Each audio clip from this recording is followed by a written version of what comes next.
তো কিভাবে নিজের পার্সোনালিটিকে ভালো করবে? তো আমার পার্সোনালিটি একদমই খারাপ। আমাকে এখনো মনে আছে ছোটবেলায় পার্সোনালিটি কিভাবে ঠিক করতে লাগে।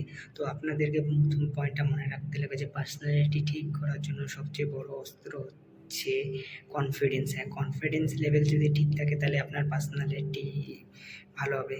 আর আমি বলতেছি আমার ছোটবেলায় এখনো মনে আছে কেন কি আমি যখনই স্কুল বা কোনো জায়গায় যাইতাম তখনই মা বা আমার বাড়ির কারো বড়কে বলতাম যে আমার সঙ্গে চলো, আর আমি ঠিক মতো মানুষদের সঙ্গে কথা বলতাম না, আর আমার পার্সোনালিটি একদম উইক হয়ে যেত আর আমার কনফিডেন্স লেভেল উইক হয়ে যেত। আপনাদেরকে পার্সোনালিটি ঠিক করার জন্য কোনো হেয়ার স্টাইল বা কোনো রকম জামা কাপড় পরলে পরে তো আপনারা বাইরের দিক থেকে তো দেখতে ভালো হবেন, কিন্তু ভিতরে যে আপনি থাকবেন ওটা তো আপনি থাকবেন।